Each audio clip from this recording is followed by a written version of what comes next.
Allez, aquest cop? Aquest cop va pla? Allez. Donc, Éric Barto per le centre Uzzita d'Albi. Alors, en ces lieux où s'est levé le premier des châteaux tenus par Trencavel, l'équipe de la Cruzado UEI va nous présenter ce soir l'antagonisme des deux ordres nés en réponse au matérialisme très préoccupant dans l'Église catholique qui avait favorisé le catharisme. Ces questions théologiques avaient été objet d'un synode tout près, à Lombers, en 1165. Les Trencavel y étaient. Le spectacle est un saut dans le début du XIVe, où la papauté quitte Rome pour Avignon. Deux Montpelliérains de souche, Bernard de Castanet ainsi que Bernard Delicius, notre personnage principal, vont marquer l'histoire de la ville. Bernard de Castanet, il va rester plus de 20 ans évêque, et puis on lui doit le lancement de la cathédrale. Donc en fait, ici derrière, jusqu'en 1624, se trouve le castel, qui sera aussi occupé après par les Trencavel, par Simon de Montfort pendant 2 ou 3 ans. Alors, j'ai à ma droite Claude Lombard, qui a accueilli pendant 3 fois à Montaigu le spectacle qui con a Ciusta, Claudi. Alors, est-ce que se parli lengo nostro me comprenez ou che? Un museo ou pas brico? Pas brico. Bien. Donc, tout de suite, eh bien, au spectacle, et ça va être sans aucun doute un vrai régal. Bonne soirée.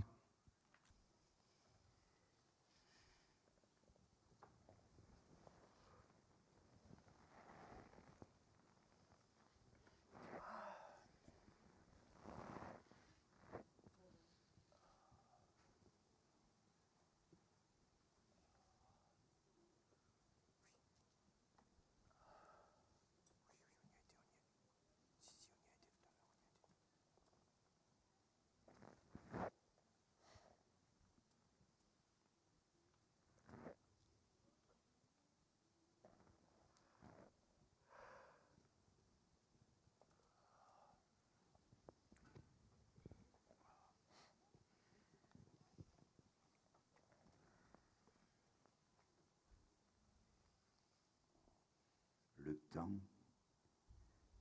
est un enfant qui joue à la marelle.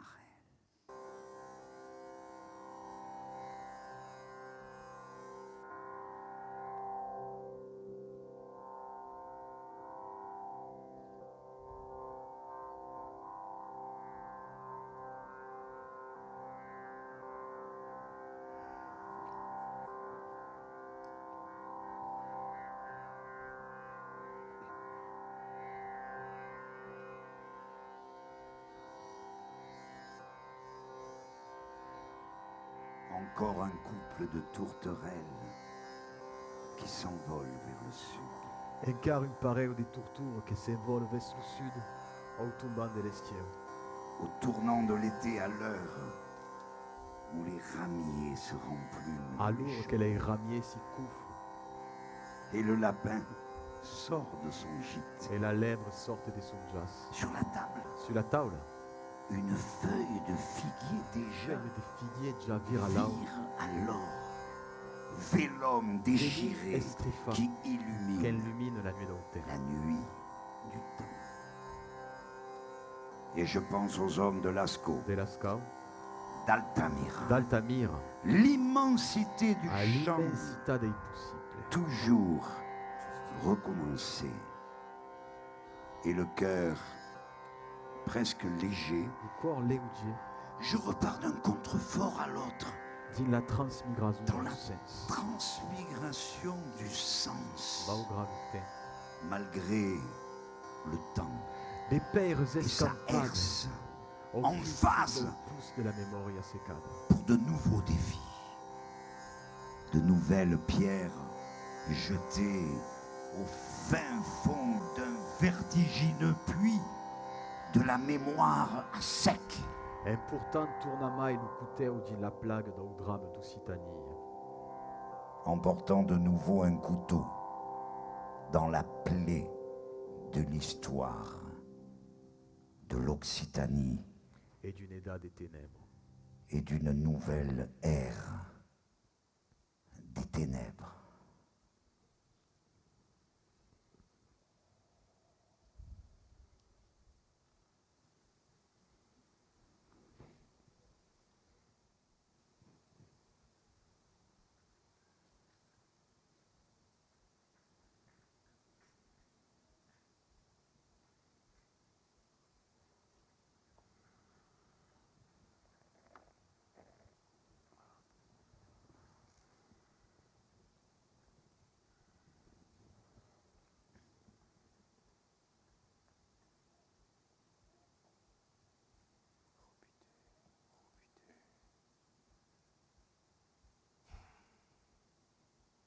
Dictus frater Bernardus, Frère Bernard, dicitur olim impedivis officium avez-vous bien inquisitionis voulu heretica empêcher de faire son predicatis, travail, le Saint-Office de l'Inquisition, et diversa gentes et populos, et soulever les contra idem populations officium contre etiam elles à dictos Cordes, fratres, à Carcassonne predicatores in locis et dans tout le pluribus diocèse concitasse. d'Albi?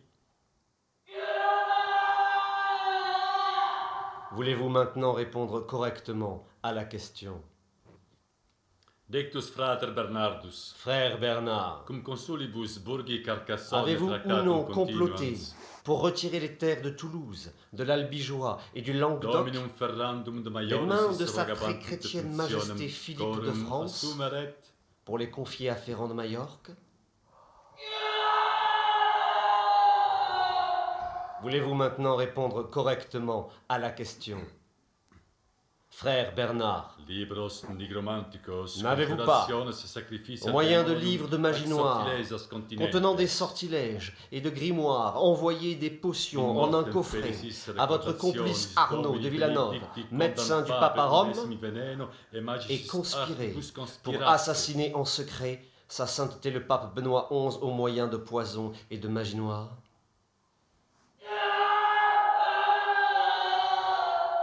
Voulez-vous maintenant répondre sérieusement à notre question?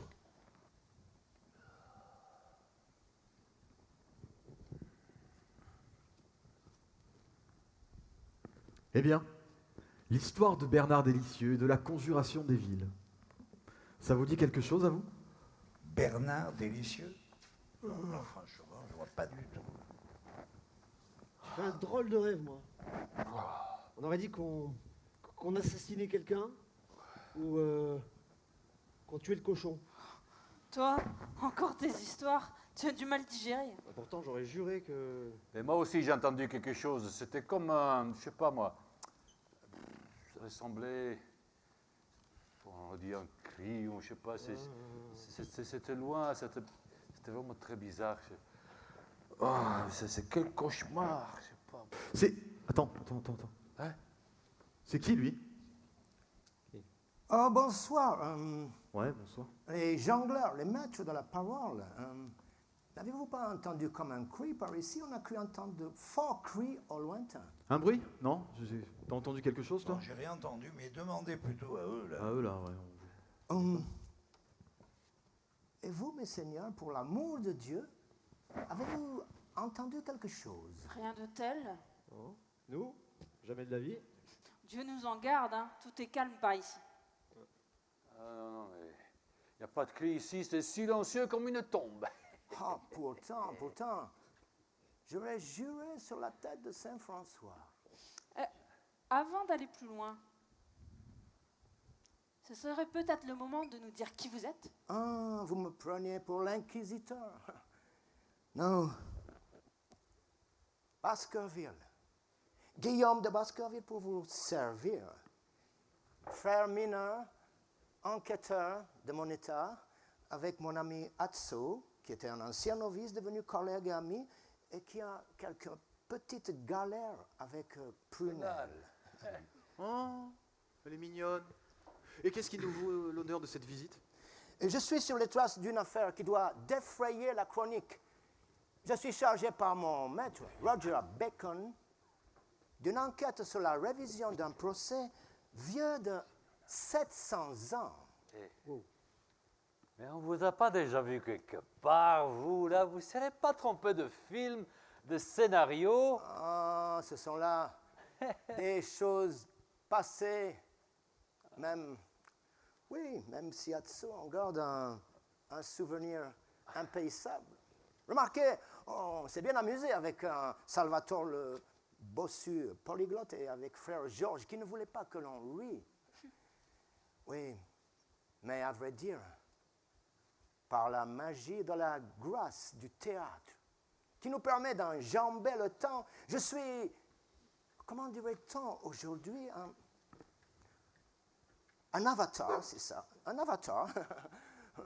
Une réincarnation imprévue de ce même Baskerville qui, dans le roman d'Umberto Eco et le film de Jean-Jacques Hano, enquêta sur la disparition du rire, le smile, ni plus ni moins. Vous vous souvenez bien sûr de ma fameuse enquête dans Le nom de la rose. Bien sûr. Et maintenant, je suis sur autre chose. Je dois retrouver les traces d'un certain Bernardus Deliciosus, frère de mon ordre, un franciscain mort, supplicié et défroqué il y a de cela 700 ans. Et, si possible, de réviser son procès. Oh. Bernardus Delicieux. Dites, ne serait-ce pas par hasard l'homme qui a été arrêté au Palais des Papes d'Avignon en 1318 en voulant défendre les franciscains spirituels? Oh, mais c'est que vous êtes très bien renseignée, jeune fille. Oui, c'est bien là notre homme. Il a été au péril de sa vie pour défendre ses frères accusés d'hérésie.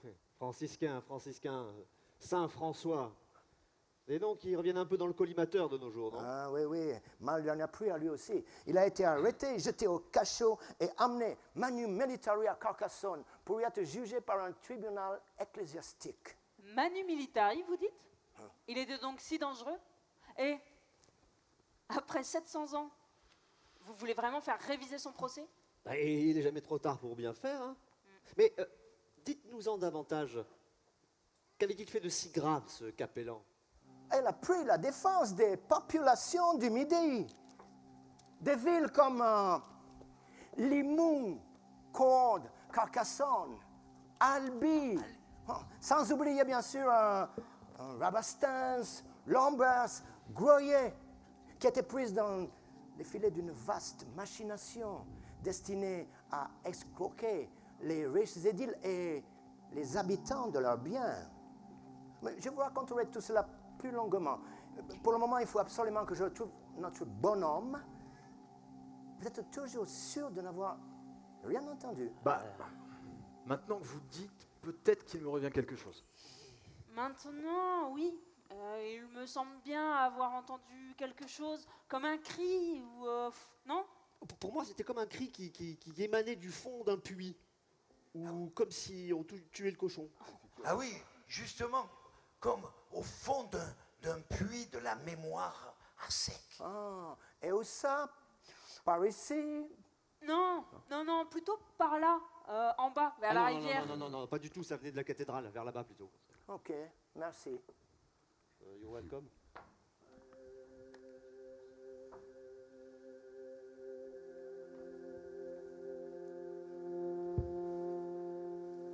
Tant le cœur me désespère que tout me paraît étranger. Et je sais qu'on a plus vite fait de tout perdre que de ne rien gagner. Et si je trahis avec des mots vrais, c'est que d'orange me vient l'effroi. Ce pourquoi je ne m'en remets pas.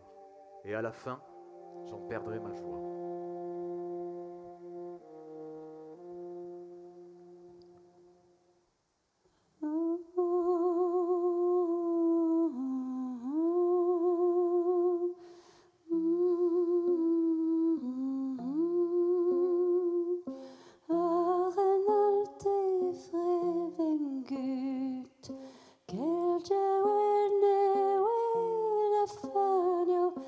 E la sele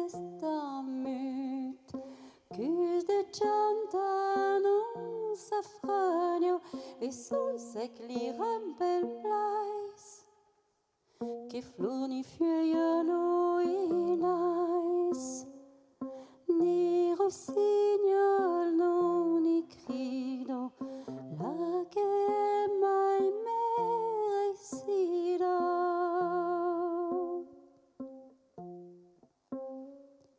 Ton hai lucor de serbu, perché soy a tutto estraneo e sai che lo m'ha perdu. Mo piuttosto con un gasagno e se io fai a mozzerai da orange me macles clay perché onesta es bahido en persona sem partido.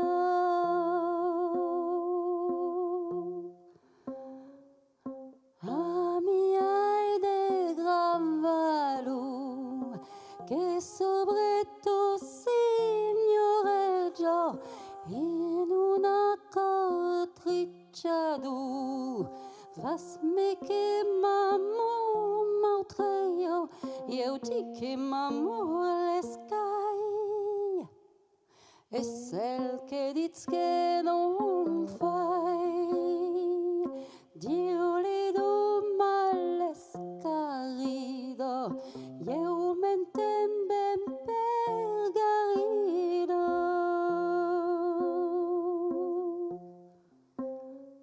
Juglar caves corgai ves narbona portatlai staccian su a blaffenido lei che gioia giovenschido.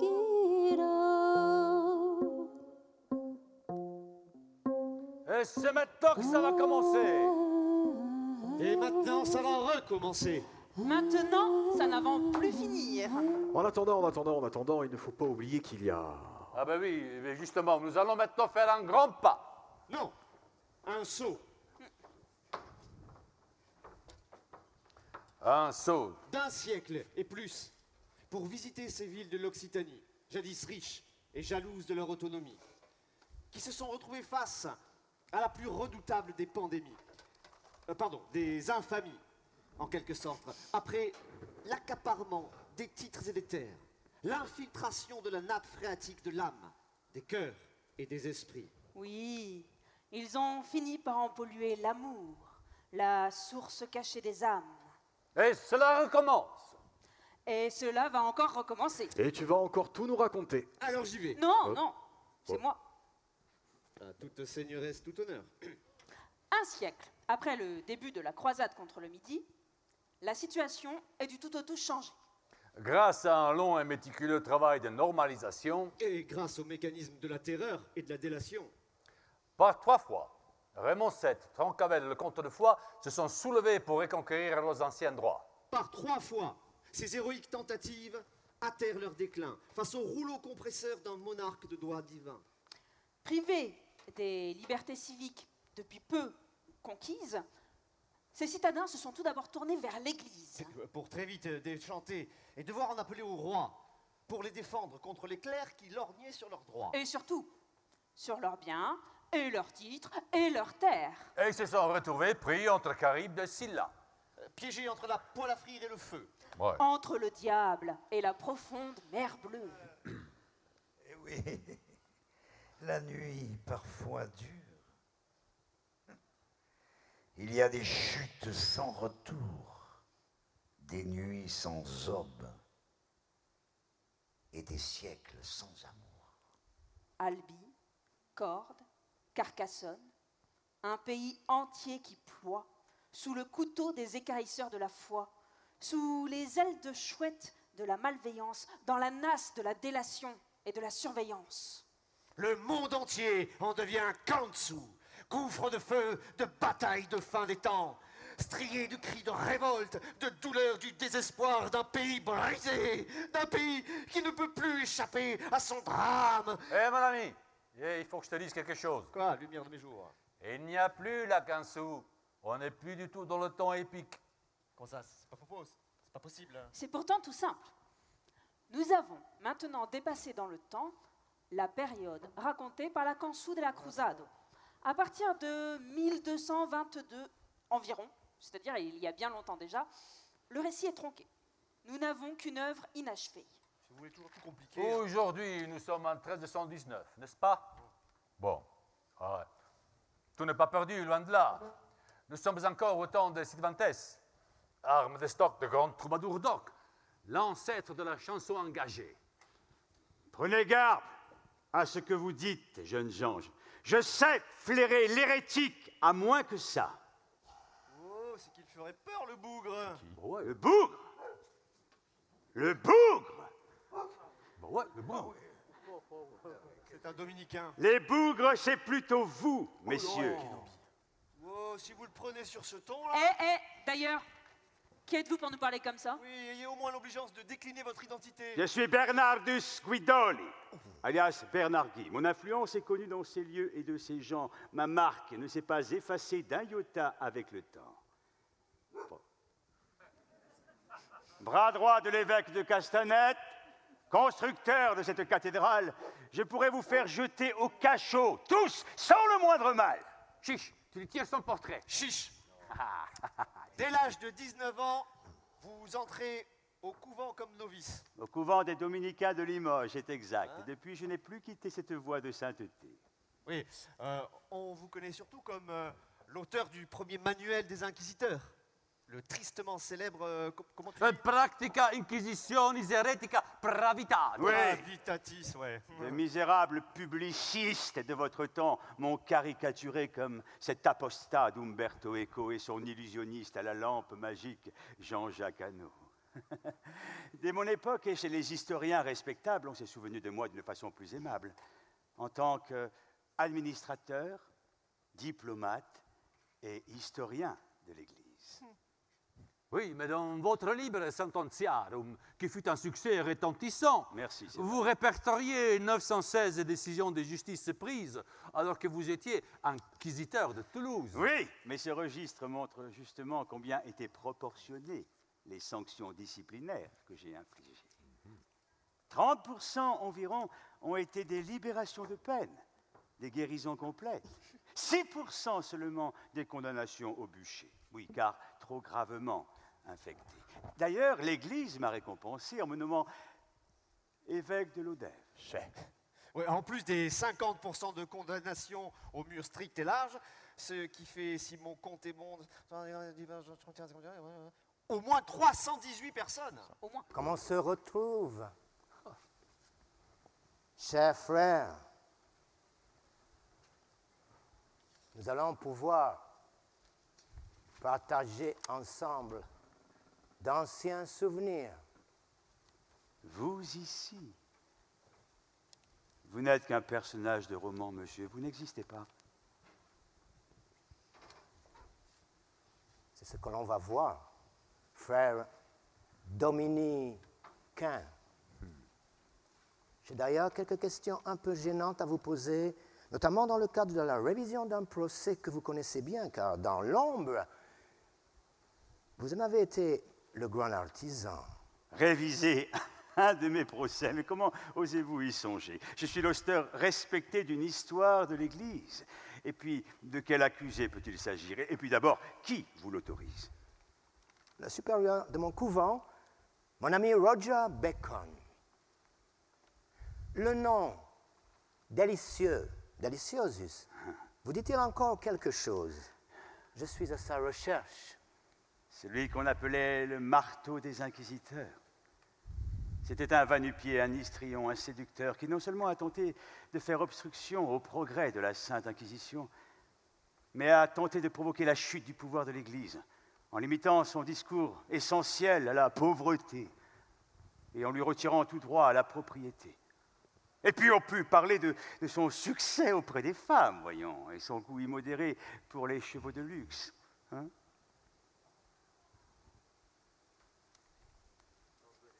C'était un dangereux hérétique. Oui, un provocateur, un communiste. Oui, on a bien fait de l'emmurer. On aurait dû le brûler. Ah oui, oui, oui. Mais il y a tout de même eu cette vétille des libres suspects et ces registres 10 et 11 des inquisiteurs, dont il était de notoriété publique que des pans entiers étaient des faux et qu'ils allaient jusqu'à inventer des parfaits fictifs à la seule fin de soutirer des faux témoignages contre ceux que les inquisiteurs voulaient perdre et déshériter. C'est cela même que Bernard de Lisieux a su dénoncer devant Sa Majesté le Roi. Oui, tout cela pour se faire remarquer un naïf, un subversif. Je vois plutôt le courage d'un donneur d'alerte avant la lettre. Vu l'énormité des intérêts en jeu, ma foi, avec peu de chances d'aboutir. Mais, je vous en prie, monsieur, continuez, posez-moi vos questions. Lors de son procès à Carcassonne, Bernard de Lisieux a-t-il su à l'avance de quoi on l'accusait? Oui, l'acte d'accusation lui a été lu dès le début des audiences. Il n'en avait pas connaissance avant d'entrer dans le prétoire. Certainement, l'effet de surprise est essentiel. Il fallait que l'accusé soit pris de court pour monter sa défense. A-t-il pu au moins avoir accès aux déclarations des témoins contre sa personne? Certainement pas. Non, le Saint Tribunal leur assurait le secret. Les témoignages étaient recueillis à part et par écrit. Et comment savait-on alors que ces témoignages étaient authentiques? On aurait pu en modifier le contenu sans que l'intéressé le sache. On avait intérêt à ne pas en douter. Bernard de Lisieux a-t-il pu bénéficier de l'appui d'un avocat? Surtout pas. Cela pouvait l'empêcher de se confesser. Pourquoi cela? Enfin, les facéties d'un avocat l'auraient détourné du but du procès, amené au travers l'évidence de ses propres contradictions. Le le prévenu, à reconnaître la profondeur de sa misère. La torture a-t-elle été appliquée? Bien sûr. Mais on a veillé à proportionner la peine à l'âge et à la fragilité. Il ne fallait qu'à aucun moment ne soit remis en cause le diagnostic vital. Vous connaissiez donc son âge? Vous l'avez torturé combien de fois? Oh, je ne sais pas, plusieurs fois. Enfin, si ma mémoire est bonne... Enfin, tout est écrit dans les minutes du procès. Hein?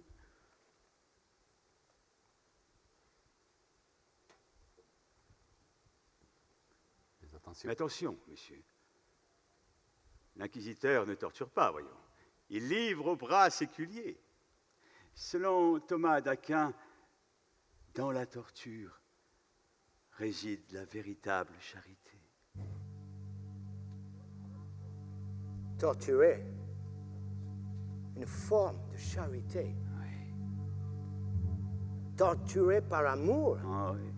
Frère Guidoni, mais que peut-on imaginer de plus raffiné? Oh oui.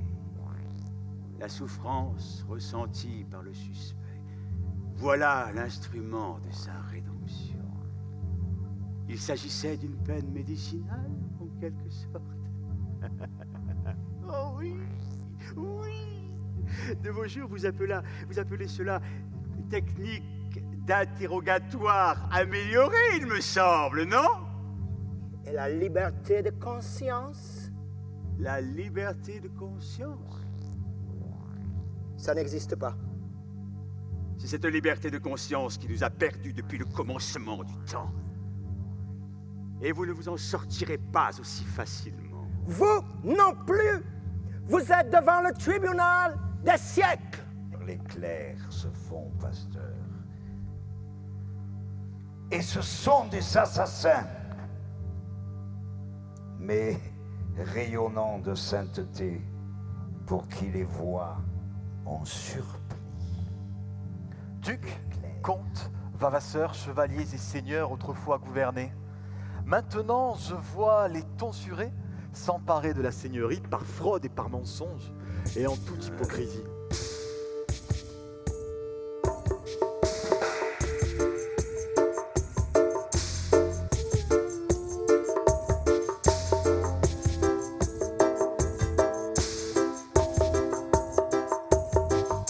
Clergue se fan pasto, ma sono sisedu. Clergue se fan pasto, Clergue se fan pasto, ma sono sisedu. Clergue se fan pasto, Clergue se fan pasto, ma sono sisedu. Et par des grands santos qui los bei revesti. Un prend à souvenir qu'elle n'est ingris un dia. Polka du parc béni, mas pescans qui t'aimit. Pel des moutons bestic, à quel vous escarnic. Pel manger tes traïc, tout ce qu'elle y a bellic. Pel des moutons bestic, à quel vous escarnic. Pel manger tes traïc, tout ce qu'elle y a bellic. Clergue si fan pasto, ma sono sisedu. Clergue si fan pasto, Clergue si fan pasto, ma sono sisedu. Clergue si fan pasto, Re imperadu du comté Kuntu. Et cavalier à blour solo le monde regi. A réveil pour saisir, à clairs da senouria. A tolre a trair et a hypocrisie. A force et a présic, et tel nous sa fastique. Qui tourne l'euro dit que c'est racan que trick. A force et a présic, et tel nous sa fastique. Qui tourne l'euro dit que c'est racan que trick. Clergue se fan pasto, ma sono sisedu. Clergue se fan pasto, Clergue se fan pasto, ma sono sisedu. Clergue se fan pasto. Les clercs se font parfois bergers. Bien souvent ce sont des assassins. Les clercs, los clergues, se font pastos. Ils se font bergers. Et parfois malheureusement, ce sont de véritables seigneurs, des assassins. Clergues se fan pastos.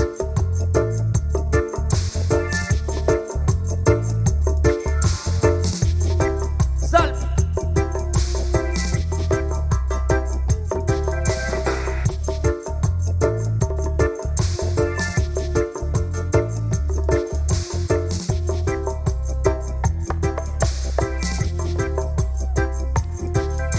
Clergues se fan pasto.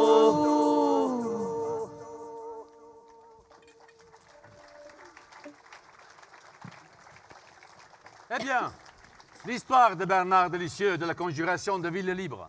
Ça vous dit quelque chose, vous autres? Jamais entendu parler. Eh bien, tu vas l'entendre redire. Tiens. Et cela va encore recommencer. Tiens, moi, je vais être le premier consul. Tiens, le bourgmestre de Rabastens.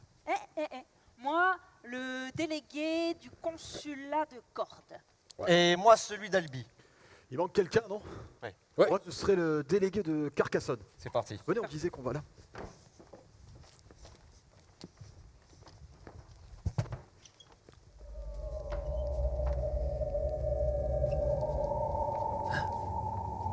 Jolie Marjolaine.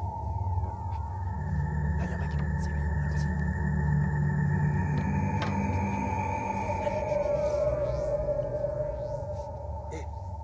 Si c'est de l'affreux et détestable climat de peur, de soumission et honté qui depuis un si longtemps s'est abattu sur notre pays que vous voulez parler, sachez que nous en souffrons, nous l'abominons aussi. Alors je vous en prie, amis, parlez sans retenue. En tant que délégué de Carcassonne, de Cordes, d'Albi, on vient pour engager la négociation.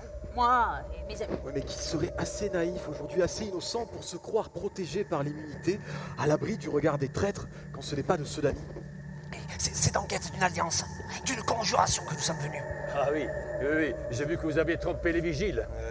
Et les inquisiteurs ont étendu un si vaste filet sur tout le pays qu'ils n'ont plus besoin d'autres oreilles, d'autres yeux que le nôtre pour nous écouter. Tous nos allées et venues sont enregistrés, entrecoupés, archivés et revendus. Tiens, les conséquences du système simple mais ingénieux de la culpabilité par association. Vous comprenez? La culpabilité par association, oui, font que dès que quelqu'un se voit mis en accusation, ses amis sont immédiatement transformés en ses pires ennemis. Et si nous ne dénonçons pas, ils ne sont que plus vite et plus durement condamnés. Le mérite est jaugé au nombre de proches qu'on a fait condamner, qu'on a dénoncés. Ouais. Terrible. Nous, délégués des villes encore libres, nous allons faire une pétition et la porter aux genoux du jeune roi. Êtes-vous prêts à vous engager à nos côtés, à jurer votre foi? Mais qu'est-ce qui vous rend si certain que ce roi nous recevra? Ah, mais c'est pour ça que nous vous exhortons à vous joindre à nous. Plus nous serons nombreux, plus nous aurons de chances d'accéder à son écoute. Voilà. Et une chose encore. Un moine nous conduira. Un moine, oh, ça c'est la meilleure. Oui, un moine. Ouais. Sa parole frappe comme la foudre de Dieu. C'est le moment. Le roi, paraît-il, est aux 400 coups. Il craint que les insurrections des communes des Flandres n'entraînent par contagion le soulèvement de tout le Midi. Nous aurons donc avec nous le meilleur des avocats. Ouais. C'est Bernard Délicieux qui nous guidera. Il apportera avec lui des preuves irréfutables que les inquisiteurs ont commis des crimes plus noirs que la nuit, plus sombres encore que le péché. Et surtout qu'ils ont menti, les bougres, oui. en allant jusqu'à inventer l'hérésie. Si c'est Bernard qui vous conduit, vous pouvez compter sur nous. Ah. Apportez les évangiles, jurons sur elle. La main suffira. La main? Ouais, il y a quelqu'un qui arrive en plus. Séparons-nous là-dessus. Ah. Fingioi l'allegranza, perché ucciam plus gaiamente e non motegna pesanza, ni anegum pesamen, car sai che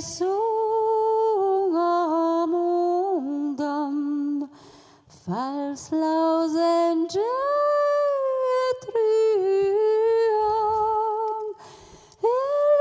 elumadis menes glaia, ansen sundos ten plus gaia, amin und manges fianza, li lausenge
Je n'aime pas les méchants.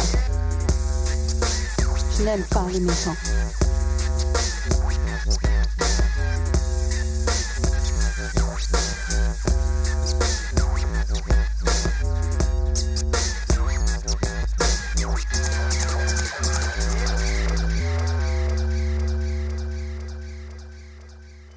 Et c'est maintenant que ça va commencer. Et c'est maintenant qu'on va devoir ouvrir les yeux. Attention, braves gens. Vous allez maintenant assister à l'humble supplique du frère Bernard Délicieux, émissaire des villes encore libres de Cordes, Carcassonne, Rabastens, Albi, face à sa très chrétienne majesté, le roi de France, Philippe le Bel lui-même. Je ferai Philippe le Bel. Ah, ça te Moi, va bien. je serai la reine de Navarre. Et moi, je vais faire le Lord Chambellan. Il me faudrait un inquisiteur. Tu seras Nicolas de Fréauville, toi. En plus, c'est facile, tu n'auras rien à dire. Mais là...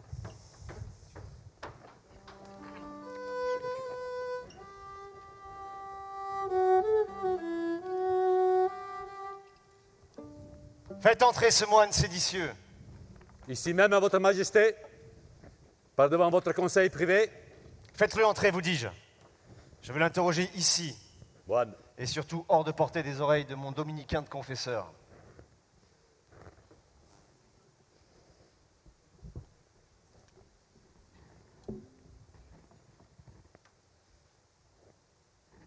Parlez, moine, en toute liberté. Vous êtes ici entre gens de foi. Le roi et la reine même vous tendent l'oreille. Majesté, si vous saviez ce que j'ai à vous dire, vous ne seriez peut-être pas si pressé de l'ouïr. Non, non.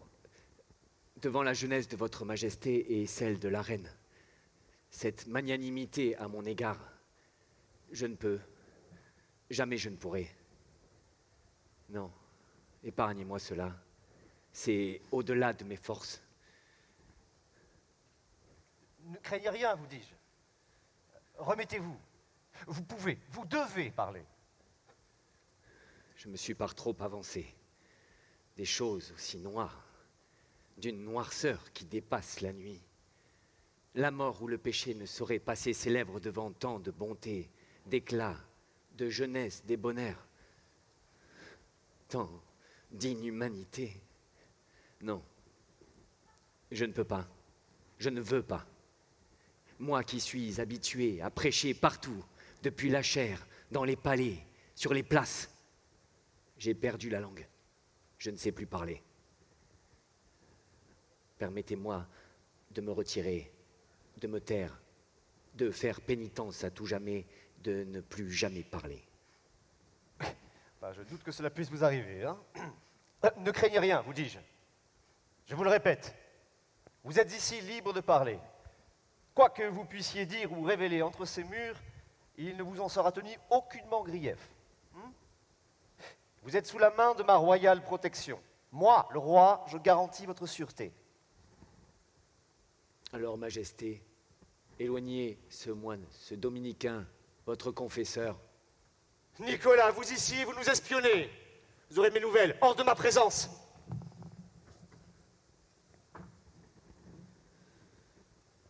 Parlez donc, Bernard. Voyons. Qu'avez-vous donc de si grave à me raconter pour soudainement ne plus oser vous délier la langue?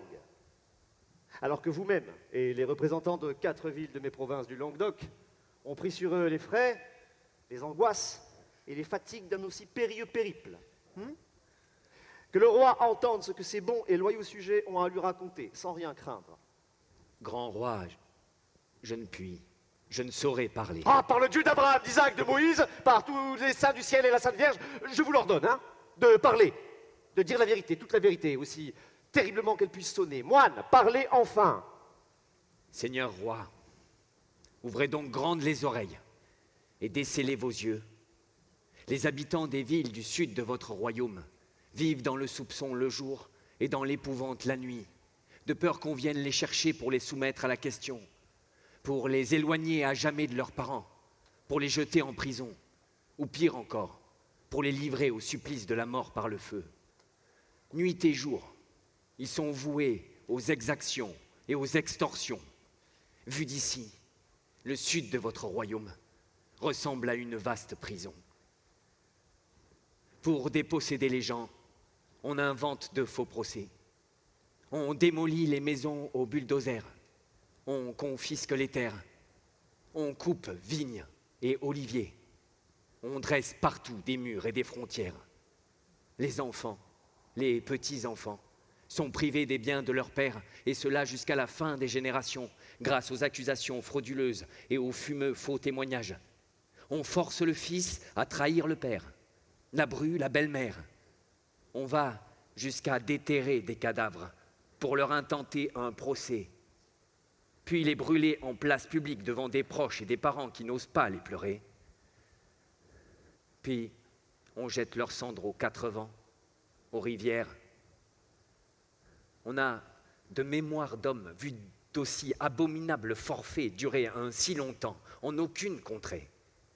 Vous n'en avez même pas idée. Mais qui, moine, en mon royaume, se rend coupable d'aussi horribles méfaits?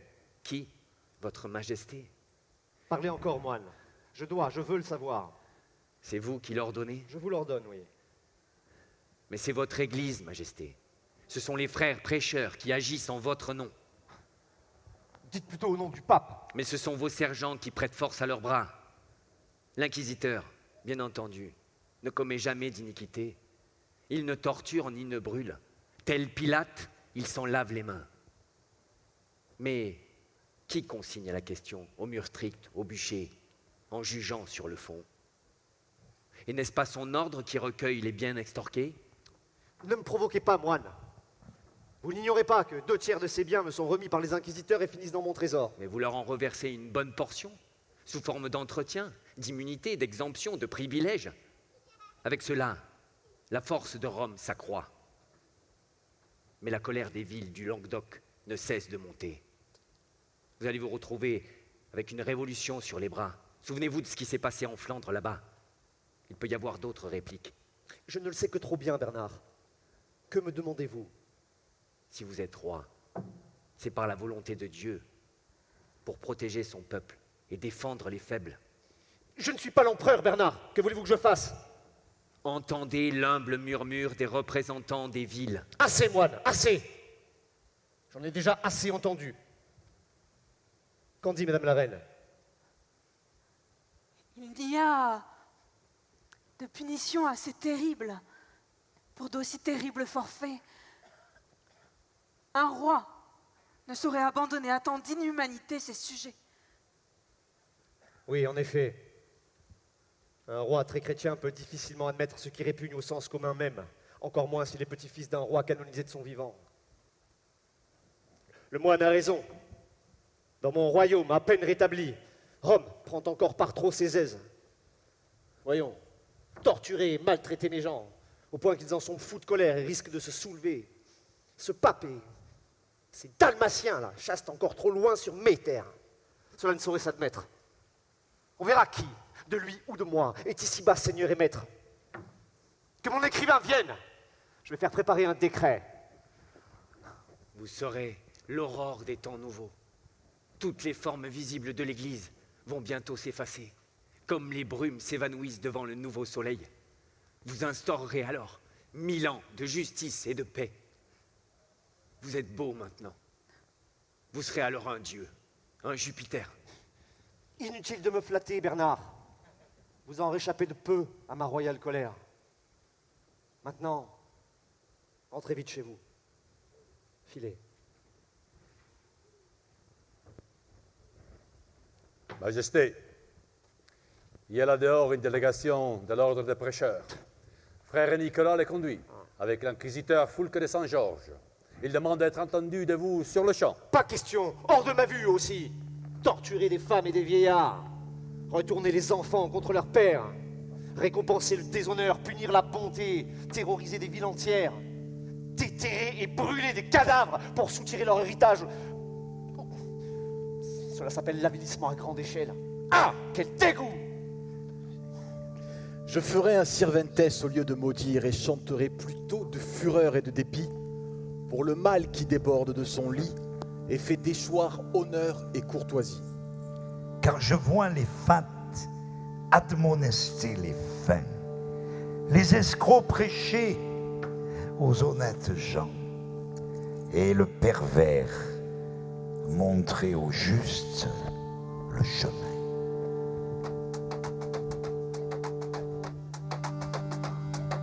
Un Cervantes fa uegno de gira e chantarai per male per fe unire dei malvesta che vei subrimunta e de chaser valore e cortesia.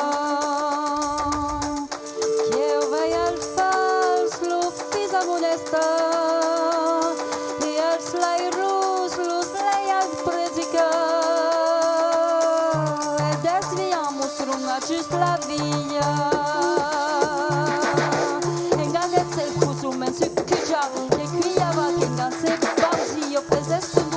E baza e ara sul se crazy multiplia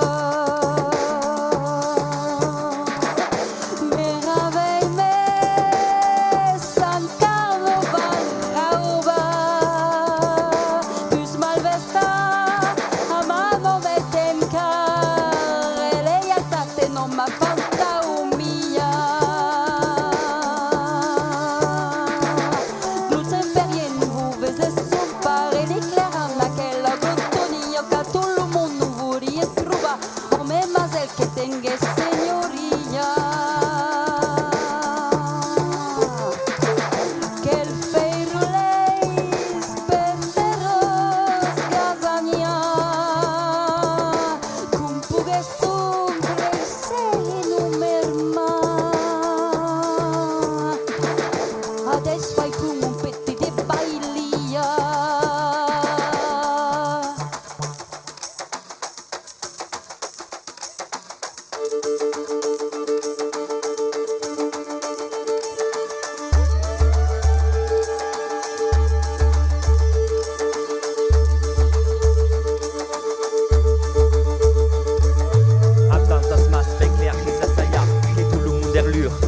malsia, Karel, Laurent, Abdolre ou Abda, ou à Perdung, ou à Bipokizia, ou à Babsaut, ou à Bescuminja, ou à Prezix, ou à Peiralansa, ou à Labdi, ou à Labdi, Ablia, ou à Labdi, ou à Labdi, Ablia, Embustia, Digas, Manazema, que si c'est vol dépendre de Clercia, mais ce qu'elle lui fasse, c'est garder lui par là.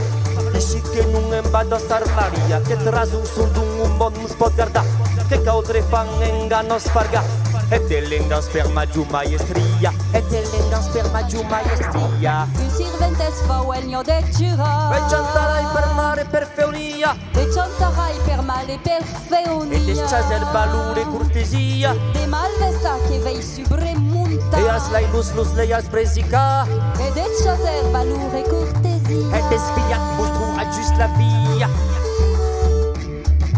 El desviat mostrum adjust la via. la via, la via, la via, la via, la via. El desviat mostrum adjust la via. La via. Fa uegno de gira.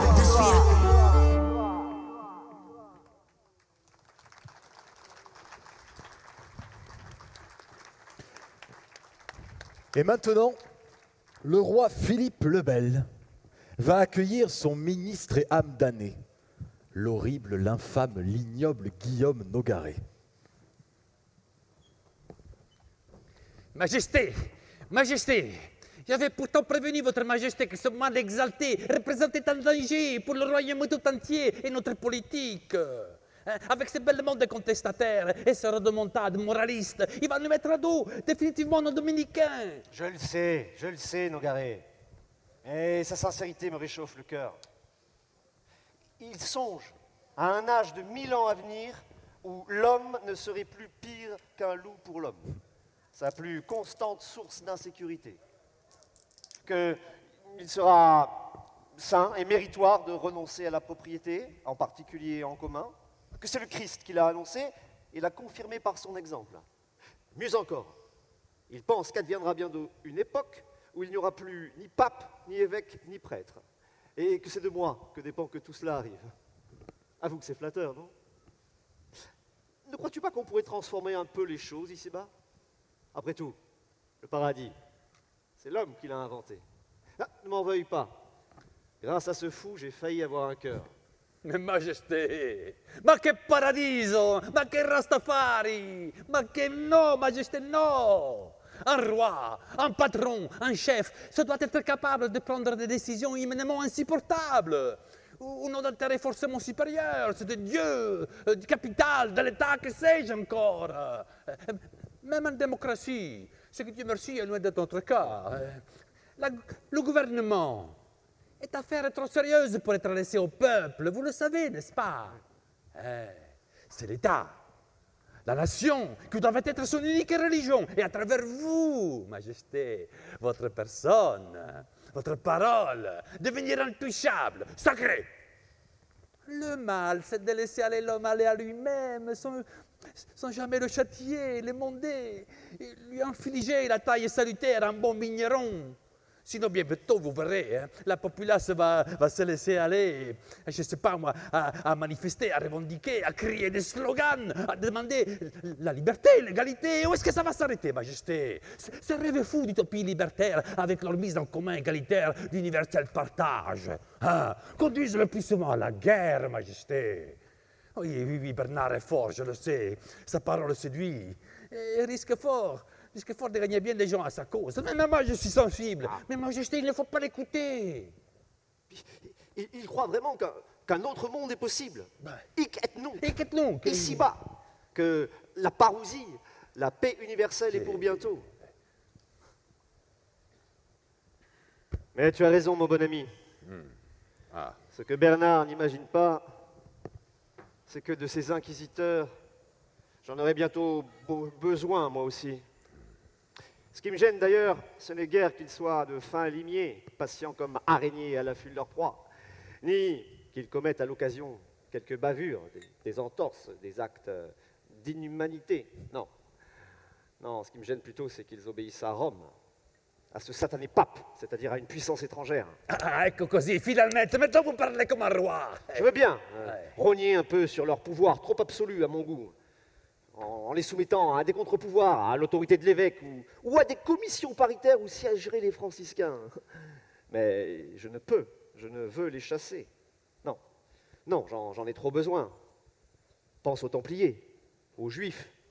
Déjà, le pape Boniface feint de m'excommunier pour moins que rien.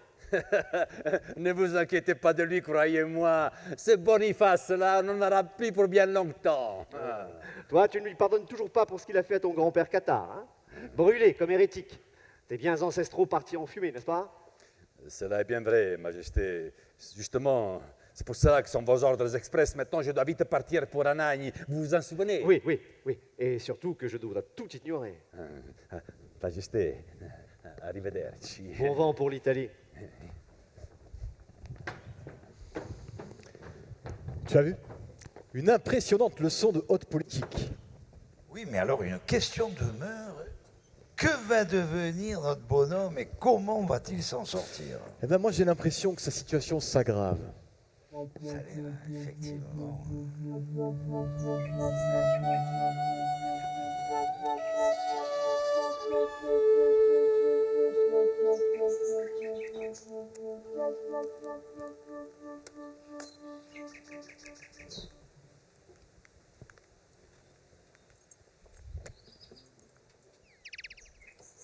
Quoi? Tu me rends ça? Bernard, tu ne peux pas me faire ça. Tu ne peux pas ne pas le faire, tu veux dire. Tant d'années d'un parfait amour, on a su immanquablement garder le secret de la fine amour. Et maintenant, tu me ferais ça? C'est vrai. Toutes les portes s'ouvraient, toutes les digues cédaient, comme devant une mystérieuse évidence. Mais il y a des espions, des délateurs. Déjà l'intendant du château nous dénonce et le viguier m'intime de cesser mes visites. Il nous faut agir maintenant, avant qu'il ne soit trop tard. C'était vrai, avant que de chevalier tu ne sois devenu changeur. Je veux dire, avant que tu ne te sois mué en moine. Mais ta main, tu me l'as refusée. C'est toi qui as dédaigné de devenir mon épouse. Ce n'est pas vrai. Ce n'était pas ça. C'était bien loin d'être le cas. Seulement, je voulais respecter ta liberté. Te laisser libre de poursuivre le travail de la pensée, d'accomplir ton destin. Je voulais tout être. Ta loyale amie, ta maîtresse, ta putain même. Plutôt que de t'infliger les couches, les pleurs d'enfants, les bruits de la vaisselle. Dans la nouvelle société, dans les nouveaux temps, il n'y aura plus ni chevalier, ni moine, ni maîtresse, ni épouse. On ne clouera plus Dieu aux portes des églises, tel un nuisible. On ne grimera plus en juge implacable celui qui est descendu aux enfers, non pour accabler les damnés, mais pour briser leurs chaînes, les ramener à l'air libre. On ne chantera plus au pied d'un homme supplicié. Le premier commandement de Dieu ne sera plus « culpabilisez-vous les uns les autres ». C'est admirable, mais tu délires. Et tout retrouvera grandeur et puissance. Les terres leur simplicité, et les eaux leurs grandes ondes. Géants seront les arbres, minuscules les murs. Et il n'y aura point d'église où enfermer Dieu, comme un qui fuit et qu'il faut prendre en pitié, telle une bête aux abois qu'on encercle et qu'on meurtrit, mais des murs hospitaliers pour qui frappe à la porte. Il n'y aura plus de propriété. On reviendra avant la chute, à l'état adamique, car la propriété blesse l'âme. Dieu est plus humain que les hommes. Tu es fou, Bernard. Partout, on bâtit des murs de fermeture, d'exclusion. Partout, on entend les cris de désespoir des emmurés vivants. Les lépreux, les juifs, les homosexuels, les réfugiés, les sorcières. Partout, un monde de persécution se met en place. Je vois d'immenses rassemblements de jeunes dans la lumière de l'été, aussi loin que l'on puisse observer, fêter ensemble la musique pendant des nuits et des jours, des foules pacifiées, descendre se baigner nus dans la mer, des foules immenses exiger la fin de la guerre perpétuelle, des jeunes aux mains nues s'élever contre les lois des reins pour défendre les cultivateurs qui veulent garder leurs terres. Mais tu rêves. Quelle vision imagines-tu là? Tu oublies dans quel siècle nous sommes. Mais tu ne comprends pas. C'est véridique ce que je dis là. Cette vision adviendra, ce sera un moment inouï. Une vision sans pareil. Tout va se transformer en un clin d'œil. Comme un éclair parcourt le vaste ciel d'un bout à l'autre. Les citadelles de la haine et de la domination éternelle tomberont. Bientôt, oui. Elle adviendra, la grande transformation. Le silence régnera un temps et les hommes resteront chez eux. Puis une force invisible transformera la terre. Il y a 3 âges. Le premier, celui de la crainte, de la servitude servile. Le second, celui de l'obéissance et de la foi aveugle. Le troisième sera celui de la liberté et de l'amour. Joachim l'a annoncé. Joachim de Flore. C'est pour bientôt. Ta foi est grande, Bernard. Qu'attendons-nous donc pour nous envoler ensemble vers ces cieux meilleurs? Ils te brûleront. Ces monstres te brûleront au nom de leur dogme, de leur haine, de la chair, de leur obsession, de la domination diabolique. L'obsession du pouvoir vient d'une essentielle impuissance, comme la haine et la méchanceté sont nées de peurs non apprivoisées. Et cette perversion-là est bien plus nocive que tous les vices de l'homme. Mais je n'ai jamais adoré un cathare, jamais assisté à leur rite du consulamentum. D'ailleurs, cela fait longtemps qu'on n'en entend plus parler, à part pour eux. C'est depuis longtemps fini le catharisme. S'ils ne te brûlent pas comme cathare, ils te brûleront comme béguine ou comme sorcière, en femme suspecte, trop libre, trop insoumise. Ils feront n'importe quoi pour me compromettre. Il faut agir vite. Lumière de ma vie. On n'a plus de temps. Ils ne pourront pas me toucher. Pas plus qu'ils n'ont pu toucher ma grand-mère, la grandesse Clermonde.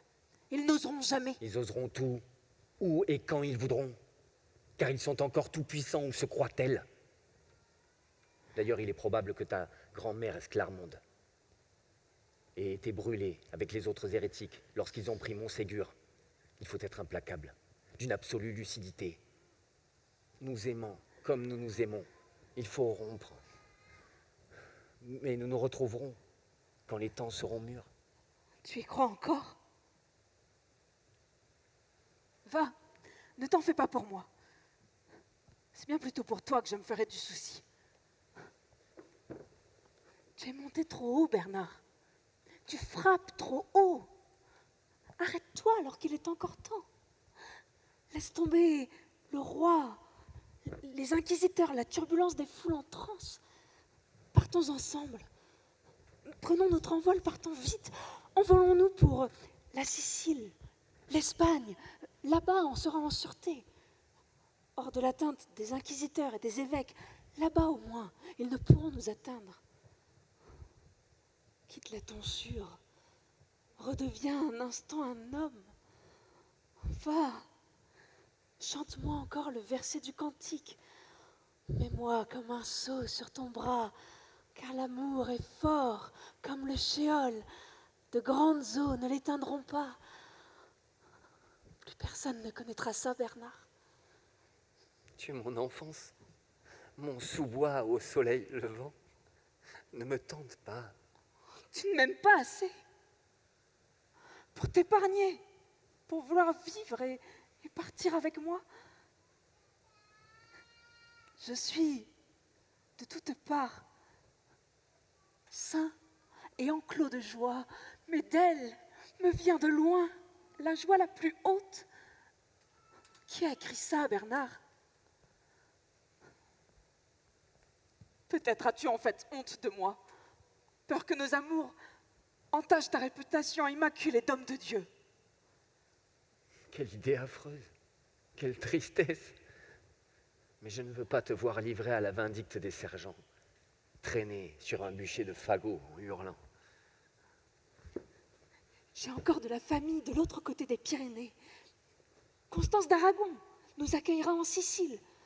Oh, Bernard, la vie est là. Tu ne hais pas la vie, n'est-ce pas? Non, mon amour. Mais je pars. Je pars. Les dés en sont jetés, c'est le destin qui tranche. Tu me perds?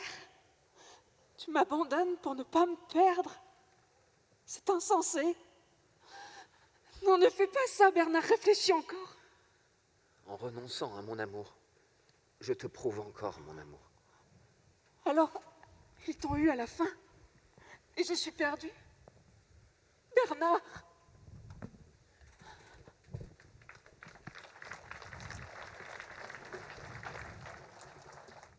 J'ai tant de rancœur, je l'aime plus que tout. Et ça ne me vaut ni merci ni courtoisie.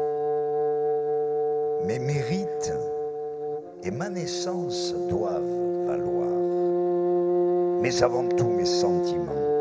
C'est pourquoi je vous envoie à demeure cette canzone qui doit m'être porte-parole. Et je veux bien savoir pourquoi envers moi êtes méchant et sauvage. Je ne sais si c'est orgueil ou désir mauvais. Ma beauté, mes valeurs et mon esprit ne me valent que d'être trompé et trahi comme je pourrais l'être si j'étais sans attrait. Messager, je veux bien que tu lui dises aussi que l'orgueil est trop souvent cause de malheur.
E ma beutà e plus non vi coraggio perché voi mala io nei vostri stagi e sta su che messi messaggi e voi saperlo mio bel amici perché voi mi stan ferdita salvaggi non sai se c'est orgoglio maltalens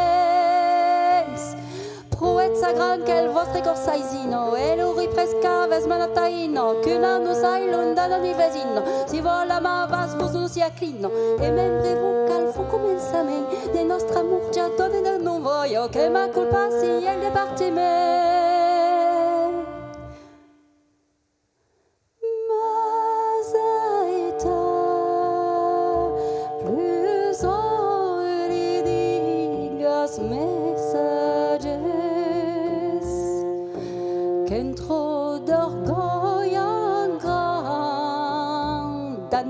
Maya das Dieu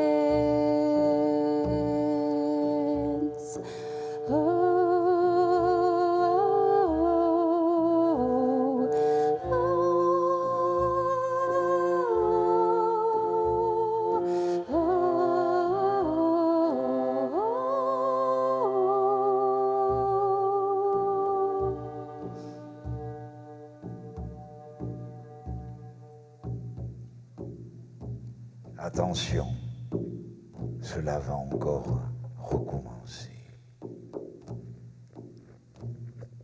Je suis Hugues de Bouville, le héros du roi. Nous sommes à la recherche d'un certain Bernard Délicieux. Où êtes-vous? Dénoncez-vous. Vous ne nous échapperez pas. Ah, voilà le bougre. C'est bien vous qui avez fait ramoter toute la populace, la lie, la tourbe de rue, pour de son arrivée importuner le roi. Je ne le nie pas. D'ailleurs, le roi lui-même m'avait demandé d'avertir le peuple de sa venue. Aussi fallait-il que le roi sache dans quel abîme de souffrance sombrent ses sujets. Ah, vous prétendez qu'il n'y a plus d'hérétiques de l'Albigeois et même dans tout le reste du Languedoc? S'il n'y en a jamais eu, à la vérité, depuis 50 ans, il ne s'en attrape plus un seul dans tout le Languedoc. Tout au plus en cherchant bien, dans tous les recoins les plus reculés, on en trouverait peut-être 2 ou 3, enregistrés dans des registres d'inquisiteurs manifestement des faux. 2 ou 3 parfaits cathares, les plus souvent cités, n'ont jamais été connus. Il s'agit bien plutôt de déposséder l'âme de tout un peuple en écrasant sa fierté, son esprit de résistance. Vous ne devez pas, vous ne pouvez pas dire cela. Ils sont passés aux aveux, ce qui constitue une preuve irréfutable. Je me méfierais bien de vos prétendus aveux. Écoutez-moi bien. Si jamais par malheur les 2 apôtres, Pierre et Paul, avaient la mauvaise idée de revenir sur terre et de passer par Albi, ils auraient le plus grand mal à s'en tirer contre les inquisiteurs qui savent employer tout un tas de subtilités et de pièges pour les coincer. Mais vous en appelez au scandale. Et vous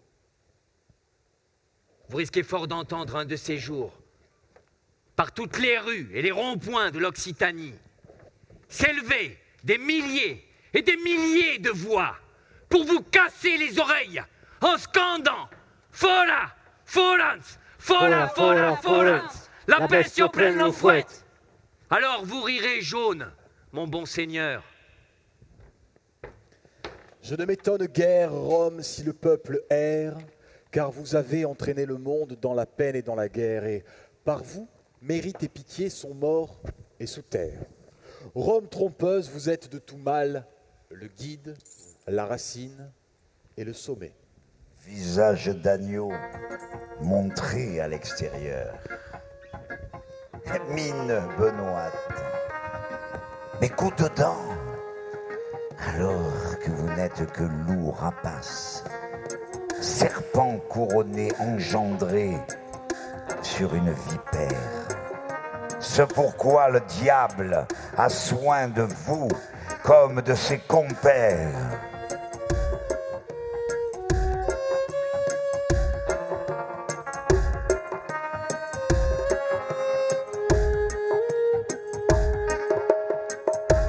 Giù sirventes fa nessun che immagenso, non vo più tardani fa lunga distenso, e sai ses dutta si n'hai malvolenso, si fa si vates, del fal malapres, de rumo che scap della decciasenso, onde c'hai tus be.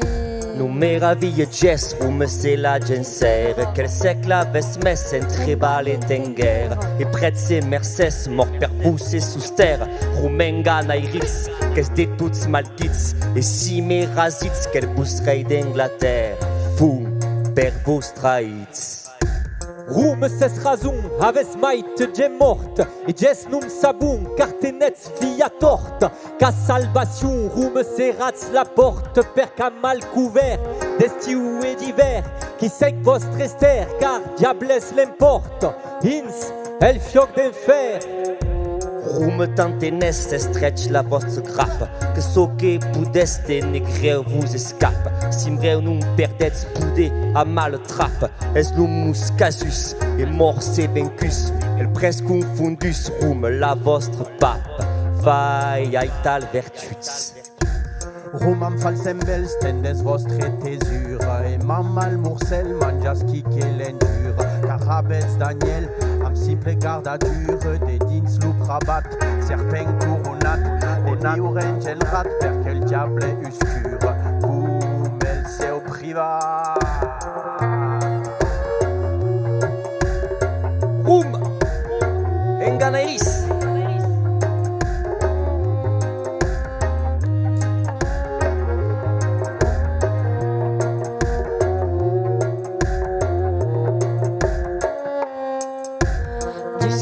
Fa adesso che Magenzo non vuol più Tarzani fa lunga distanza e sai se sdupla che ora il penso si fa sirventes del fals mala presse des romans che scappa della decadenza un deixai tous bes.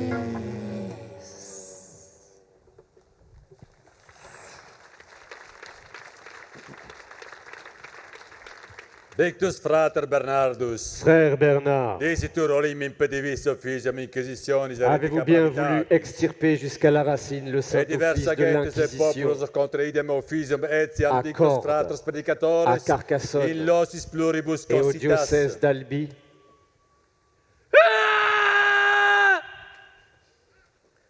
Alors, non, là c'est plus possible, je me dois d'intervenir, non, c'est pas possible. Oh non, stop! Là, c'était le procès de 1319. Nous en sommes maintenant à l'étape du jugement de l'histoire. Bon, j'userai donc mon privilège de personnage de fiction pour renverser le cours du temps en le remontant et arrêter ce réquisitoire biaisé. Non procedit! Oh, très bien. Nous avons les lumières. Nous allons donc procéder à l'ouverture, à la réouverture du dossier. Toi, est-ce que tu peux nous faire le procureur de l'histoire? Ouais. Rien que ça. Ouais, il faut un costume, il faut un... Oui, c'est bon, tout bien comme ça. Là? Oui. Je descends? Ah, oui. Vous deux, est-ce que vous pouvez nous faire les avocats de la défense? Oui. Bien en bas aussi. Là-bas? Oui. C'est un peu Nous avons aussi besoin de trouver parmi nos rangs un plaignant comme un procureur à charge, sinon les débats ne sont pas assez contradictoires. Le feu.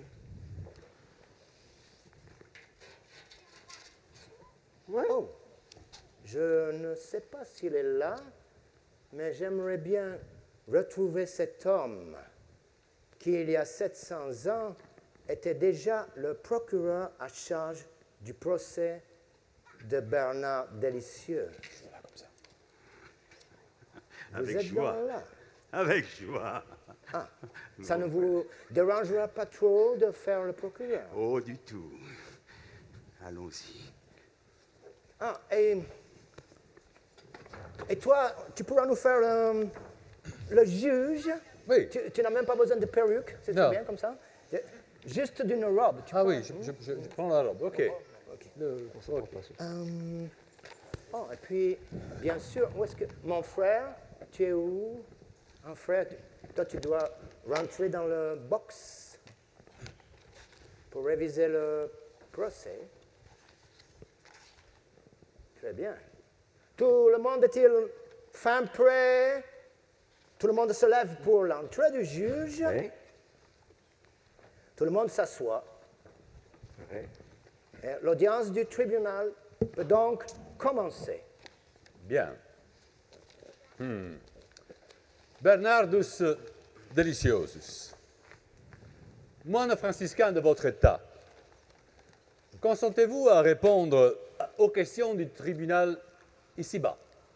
Bien sûr, je répondrai à toutes vos questions, mais non à la question. Oui, alors, notre client veut dire par là qu'il n'a jamais parlé. Il ne parlera jamais sous la torture. Hein? Que le prévenu en soit rassuré, nous ne sommes plus au Moyen-Âge. Bernard Delicieux, avez-vous, oui ou non, conspiré pour nuire à la très sainte Inquisition en entravant les agissements des inquisiteurs et en mettant en doute jusqu'à leur validité même? Le premier des viols est celui de la conscience. Mais je n'ai rien contre la douceur, la raison, la persuasion Oui, mais alors, il faut dire que notre client avait mis à jour un vaste complot. Celui de la mise à sac de toute une partie de l'Occitanie. Voilà. Ah oui, et comment avez-vous découvert cet ingénieux système? Si vous permettez, Oui. lecteur franciscain au couvent de Carcassonne, les plaintes des gens dépossédés sont remontées jusqu'à lui. On comptait pas moins de 3 émeutes dans les banlieues et autres mouvements de révolte bien avant son arrivée. La première eut lieu en 1289. La dernière, il y a quelques mois seulement. Oui.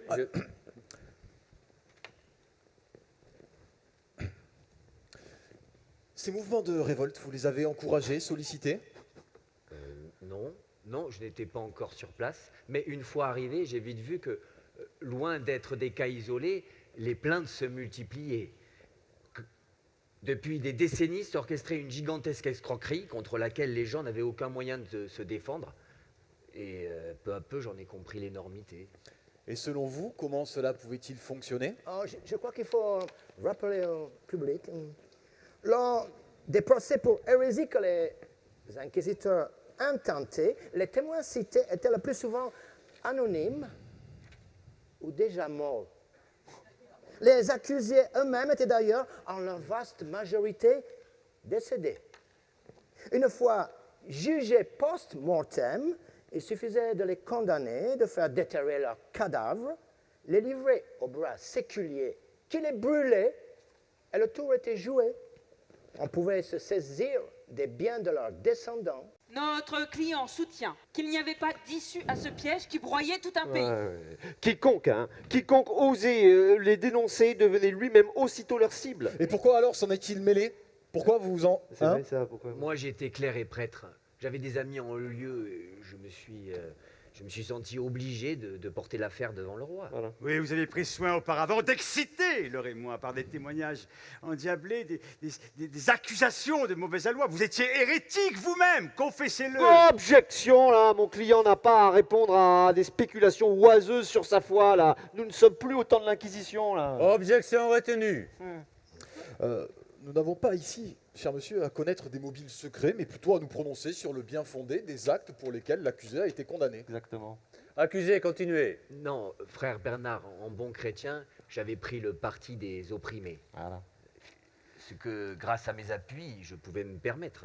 Je connaissais le latin et le droit, j'étais entraîné à l'éloquence et aux lettres, et je voyais devant moi un pays à l'agonie. Vous n'étiez qu'un apostat, un hérétique relax et fauteur d'hérétique. Je ne vous rappelle pas l'ordre une troisième fois.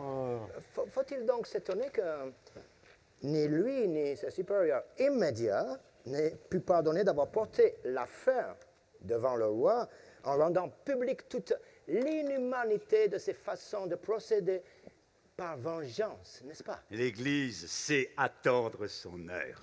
Pour le reste, je ne répondrai pas. Ce n'est pas moi l'accusé ici. C'est l'Église que vous outragez, que vous trahissez. Monsieur le juge. Vous avez la parole. Ouais, sur cette question, restons-en là. Bernard Dalicieux, avez-vous incité l'enquêteur royal, Jean de Picny, vidame d'Amiens, à faire libérer du mur de Carcassonne, la prison donc des inquisiteurs, les citoyens d'Albi et de Carcassonne qui étaient enfermés depuis 20 ans? Il n'a guère eu besoin d'encouragement, encore moins d'incitation. Jean de Picquigny était un humaniste et encore plus scandalisé que moi par ces conditions atroces infligées à des innocents aux dépens de la foi. Encore plus, il y était poussé par une foule déchaînée. Enfin, c'est lui qui a tout machiné, le couvent des Dominicains, lapidé, les vitraux brisés, sans oublier les images de Saint-Dominique et de Pierre de Vérone peintes sur la porte d'entrée de la ville d'Albi. C'est vous qui avez affecté l'esprit du vidame Picquigny. Il n'a fait que suivre ses instructions à la lettre. Vous n'êtes qu'un suppôt de l'Antéchrist. C'est vrai que je me suis davantage préoccupé d'êtres qui souffraient que de quelques tuiles cassées. Oh mon Dieu. D'après nos documents, ces soi-disant hérétiques étaient enfermés au sol, dans l'obscurité, dans leurs excréments, depuis plus de 20 ans. Or, Picquigny était l'envoyé, l'enquêteur du roi. Vous, Guidoni, n'avez rien pu faire contre. Et une fois libérés, il paraît que vous auriez aimé les conduire devant le roi. Je voulais que le roi apprenne de la bouche de ces infortunés l'exacte vérité sur les exactions que leur infligeait leur geôlier, dans des conditions pires qu'inhumaines. Et c'est ce qui fut fait. Non, le vidame Picquigny s'y est opposé. Ils furent envoyés à la prison de la cité de Carcassonne. Vous vouliez faire échec aux inquisiteurs, n'est-ce pas? C'était votre heure de gloire, votre moment de triomphe. Non, je voulais seulement que le roi soit informé des atroces lois sous lesquelles languissaient ses sujets. Des gens qui avaient souvent subi d'atroces tortures au point de ne plus pouvoir marcher. Comme vous en rajoutez. Et pour cela, vous étiez prêt à subir l'excommunication que le pape Benoît XI n'a pas tardé à fulminer. Pas contre moi, contre le vidame Picquigny. Oui, évidemment. Vous aussi, vous aviez vos appuis en haut lieu, là, les franciscains. Mais votre idéologie, prétendument humaniste, dont vous souhaitiez imposer partout la dictature, a été vouée à l'échec. Fort heureusement, d'ailleurs. Elle était l'œuvre de l'Antéchrist. Non, frère Bernard, Dieu veut qu'on libère les opprimés et qu'on prenne soin des captifs, des miséreux, des réfugiés. Oh, vous ne perdez rien pour attendre. Hein. Bernard Délicieux, avez-vous, oui ou non, comploté pour soustraire les terres de Toulouse du Languedoc aux mains de Philippe de France, pour en confier la défense à Ferrand, prince de Majorque? Oui, c'est vrai. J'ai été un temps tenté par un Occite. Philippe ne remplissait plus du tout son rôle de roi. Un roi doit prendre soin de ses sujets, sinon il n'a plus raison d'être. Et pour ça, vous étiez prêt à pousser ces populations au séparatisme, à la sécession, à la sédition? Je m'étais imaginé un instant que, tel le Shabbat, la royauté devait être au service de l'homme et non le contraire. Mais en invitant les consuls de Carcassonne à vous suivre, vous avez provoqué la mort par pendaison de 9 hommes. C'était, ma foi, une preuve de légèreté et un péché d'orgueil. On tente encore une fois d'attribuer à mon client, à notre client et à lui seul toute la responsabilité des troubles et des révoltes du Midi. Oui, je n'ai fait que tenter de canaliser ce que vous avez vous-même appelé avant mon temps la rabies carcassoniensis, la rage des Carcassonnais, et d'empêcher par tous les moyens ces gens de désespérer. Nous voulions mettre fin au règne de la théocratie. Pire ennemi de Dieu depuis la fin de l'Antiquité. Le parti de l'utopie a bien failli gagner. Oui, mais vous avez eu la vue trop courte. Et puis vous avez beaucoup varié pendant votre procès dans vos réponses données aux évêques. Tantôt vous niez tout en vous donnant raison sur tout, tantôt vous avouez en demandant d'être absous. Était-ce par preuve de voir la torture s'abattre sur vous? On peut résister à la torture, moins facilement à l'ennui. À la fin, je voulais simplement en finir. Des faits, vous avez donné différentes versions. À partir des comptes rendus et des minutes du procès, en passant de l'occitan au latin puis au français, les notaires pouvaient écrire tout ce qu'ils voulaient. Vous n'êtes pas seulement contenté de charger notre client de tous les mots spirituels et sociaux de l'Occitanie, non. Encore a-t-il fallu le tuer une seconde fois en avilissant sa personnalité. Enfin, il ne va pas nous faire croire qu'il n'était pas la seule des bourgeois. Non? Il vivait grand train! Les chevaux de luxe, les montures! Lui aussi avait ses affaires sexuelles, hein? Une certaine dame... Des chevaux, j'en avais l'usage, non la propriété. Objection, là! Le plaignant cherche à détourner l'attention de la cour au moyen de propos diffamatoires indignes de ces débats, là. Objection retenue. Commérage, j'avais seulement besoin de moyens pour agir. D'ailleurs, il n'y a aucune preuve tangible. Aucun média digne de ce nom ne reprendra ces allégations. Bernard Délicieux, avez-vous, oui ou non, au moyen de livres de nécromancie, de sortilèges démoniaques, de grimoires et de poisons subtils envoyés en un coffret à Arnaud de Villanova, médecin du pape à Rome, conspiré pour assassiner sa sainteté, le pape Benoît XI? Certes, je souhaitais la mort de ce pape qui opprimait nos frères, et sa mort m'a quelque peu réjoui. Mais non.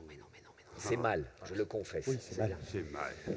Mais Pourquoi diable voulez-vous que j'eusse cette maladresse de fournir à distance des poisons et des sortilèges à mon vieil ami Arnaud de Villanova, alors qu'il était bien mieux placé que moi pour se les procurer? Vous vouliez sa mort parce qu'il n'était pas de votre parti, ce qui ajoute encore au faisceau des présomptions contre vous. Mais contre mon avis, le tribunal n'a pas retenu cette charge contre vous. C'est un suppôt de l'antéchrist. Hein? Vous n'avez pas nié que vous aviez vos livres de magie noire et autres sorcelleries.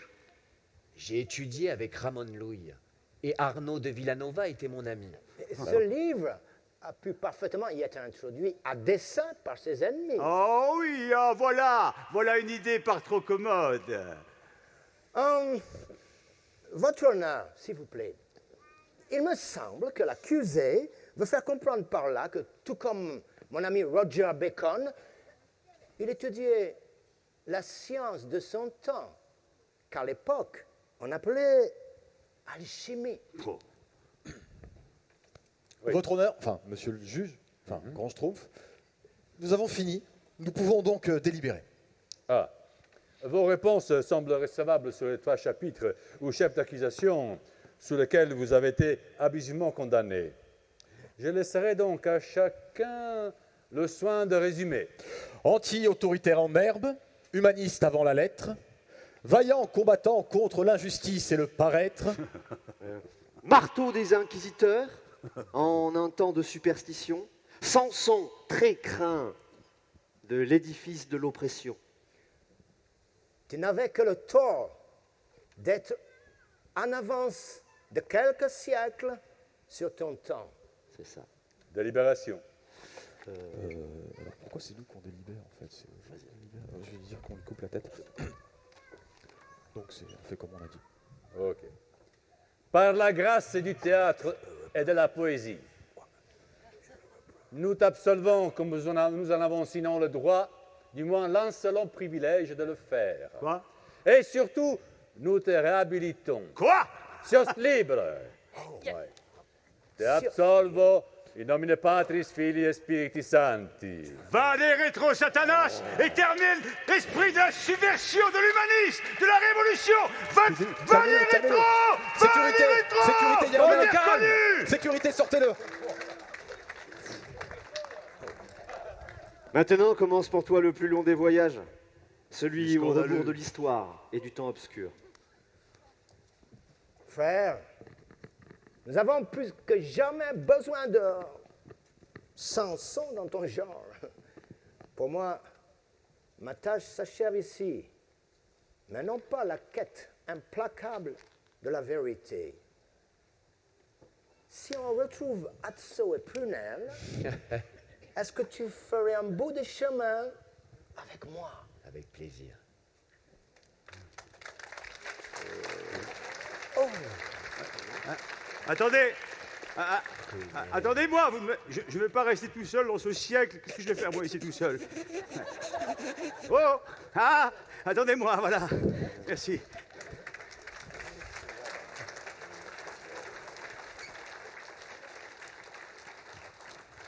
Et voilà ce qui ne va plus jamais finir. Et voilà ce qu'il est contraint de recommencer. Merci, oui. Et reste la lettre. La lettre. Ah oui. La lettre. Cette mystérieuse lettre qui a été envoyée, qui est arrivée aux oreilles du roi lui-même. Oui, oui, qui n'a pas tellement apprécié d'ailleurs. Oui. Lettre envoyée par un mystérieux frère Colombe. Mais ne serait-ce pas notre bonhomme? Lui, il l'a toujours nié. Ah oui, il l'a nié, mais c'est une lettre marquée prioritaire. Une lettre prioritaire, oui. Elle est arrivée. Alors d'un certain mystérieux frère Columbus. Mandad per mysterius frère Columb. Infime volatile. Volatile infime. Qui, pour la faire parvenir jusqu'à nous, a dû traverser vent et neige. Che traversa la neve, le vent, perché nous arrivesse. Et combe. Nautu et combe. Bravant siècle. Siècle. Et vallée. Valade. Les rivières en crue. Rius en crue. Cette lettre a traversé les longues nuits roides des temps obscurs, de son vol chaviré au battement impair. De son vol cavira au battement impar. Messager d'autres saisons et d'un autre temps qui a rompu les rangs, percé le front de l'hiver pour foncer vers l'ouverture d'un ciel plus doux, Maïsiol, plus clément, Maï, gros des plus poussins, fécond, en possible, en vie libre. Se vola-t-il, n'est-ce pas? Aquesta o seu, aquesta lettre envolada, Eh bien, celle que l'on se passe de la main à la main, és aquello che passa della mano alla mano, au fond des bagnes, au fond dei prisons, dans la cellule des nelle condamnés. cellule dei condannati. Celle que l'on se repasse dans les colonnes pour chasser sur les embarcations de la mort. Sur les naux des morts. C'est l'espoir des sans-espoir, És l'esper dei sans esper, le bien des dépossédés, le ben dei despossédis, les fidèles d'amour quand l'amour est désespéré. la lettre dei fidèles d'amour, Nous quand la même connaissons. l'amour est descura. Nous la connaissions bien déjà. La conoscem già ben. C'était la lettre d'Azalaïs, La lettre la d'Azalaïs, lettre volée de Muret, roubada Muret, consciente, consciente, inconsciente, inconsciente, que tout un chacun reçoit, che ciascun ressent, remontant d'une mémoire plus profonde que soi, remontant d'une mémoire fonce, comme une porte entrebâillée, une porte esbaillade, un chemin enfin pris vers la vraie vie, la vie vertadière, la liberté, la libertà, la joie, la gioia, la plus haute. Son vol oblique et ses signes, à peine lisibles, auront hanté d'un bout à l'autre ce récit. aquelle icine auran treva Traversé de vostre hauts faits de racconto, fulgurance, traversà di fanau de di faits fulgurance, irrémissibles, tel le fil d'Ariane, tau lo fiau d'un d'Ariane, chant inaudible, du camp inaudible, la constitution la non écrite constitution non écrite d'une patrie possible. Qui l'a envoyé? Degun vassau, Mais nul ne le sait. À chacun d'entre nous, enfin, de l'ouvrir.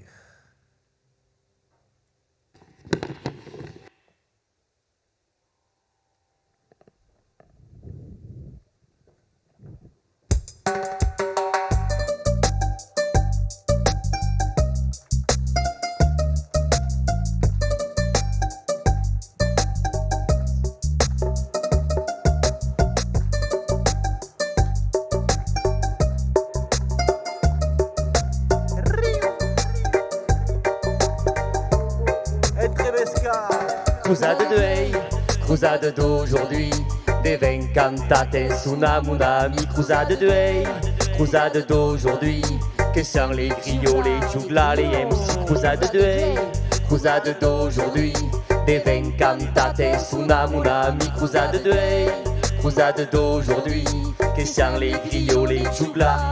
Après Béziers, Muret, la mort des Payerets douces, Bram-Lavore et la chute de Toulouse. Après les massacres et l'horrible débâcle, Raymond et son fils ont rencontré le pape. De retour de Rome, ils veulent t'en découdre, tomber sur mon fort aussi fort que la foudre. Ils entrent dans Marseille sous des cris de joie, tous chantent Toulouse d'une seule voix, d'une seule voix.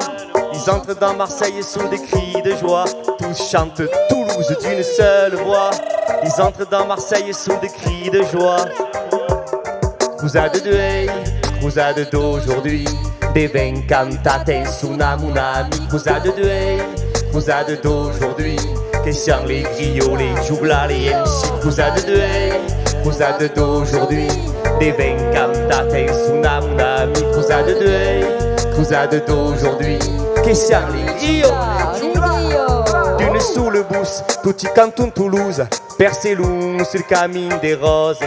Fan avant qu'avocan au Pérouse, vers Bercaire, che peste le rose sous les vents, qu'on t'avait ici, Avignon, Cavaillon, Tarascon, et notre des vins canta sans fin, Fairere sun espandi la canzun sulle van, punta vena ici, Avignon cavai un carrasco, et nautri deven canta sense fin. Fairere sun espandi la canzun cruzade d'aujourd'hui, deven cantate sunam una ami cruzade d'aujourd'hui, che siano les griots, les jouglas, les MC, cruzade d'aujourd'hui, deven cantate sunam una ami cruzade d'aujourd'hui, che siano les griots, les jouglas, comme les griots cantant notre saga, l'oufarian sud des rap, des reggae, des Sega. Charlie MC, le groupe Entrebesca, contradicteur, rapporteur du débat, véritable griot, nous chantons la saga Zalbi, l'épopée, la geste, le combat. Nous sommes les MC, les docteurs du trouba, contradicteurs, rapporteurs du débat. Entrebesca, Albi du bruit. Merci à Patrick Hutchinson pour la pièce. Monsieur Patrick Hutchinson. Merci à Zalbi la Souta. Albi la Souta. Cruzade de vous restez pas à deux. Aujourd'hui. Yes.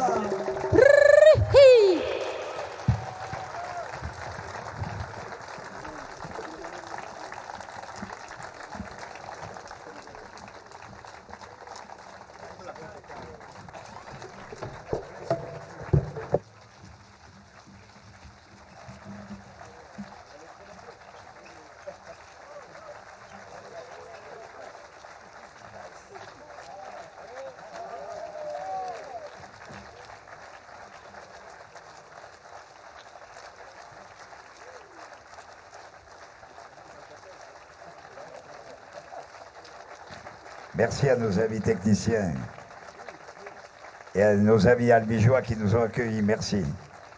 L'auteur, Patrick Hutchinson. Yeba Ayoli sur lui.